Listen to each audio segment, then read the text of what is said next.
Guys, তো দেখো আমরা আবার দীঘা চলে যাচ্ছি গ্যাংটকের পরেই, মানে অনেকদিন পরেই চলে যাচ্ছি। তো এখানে সব ব্যাগ প্যাকিং হচ্ছে, তোমাদের একটু দেখিয়ে দিই। এই যে এখানে সব ব্যাগ প্যাকিং হচ্ছে, তো হয়ে গেছে অলমোস্ট, একটা ট্রলি হবে।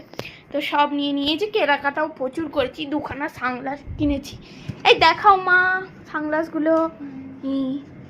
তো আমরা গ্যাংটকের পরে সব, এই যে দিদাও চলে এসছে। তো এটা হচ্ছে আমার সানগ্লাস, আমার মা পরে দেখাচ্ছে।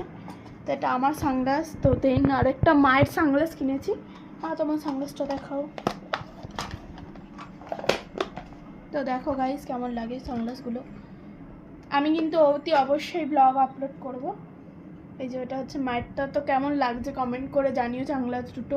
তো একটা ক্রক্স কিনেছে আমার জন্য, তো দেখে নাও কি কি ক্রক্স কিনেছে, মানে একটাই ক্রক্স কিনেছি। দেখো কি ক্রক্স, তো এই যে এই ক্রক্স।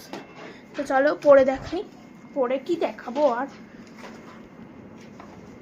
ক্যামেরায় ইয়ে হচ্ছে না, মানে এটার ভেতরে চশমা আমি পরে দেখাচ্ছি। তো এটা হচ্ছে ক্রক্সটা, তো কেমন হয়েছে জানিও। তো সব কেনাকাটা হয়ে গেছে, তো এখানে সব ব্যাগ প্যাকিং আমাদের হয়ে গেছে। একটা ছোট ট্রলি নিয়েছি, বোঝাই করতে সুবিধা হবে। আজ রাত 12টায় বাস। তো কে কে যাচ্ছি সেটা কিন্তু একেবারে ব্লগে দেখবে তোমরা সবাই, অপেক্ষা থেকে।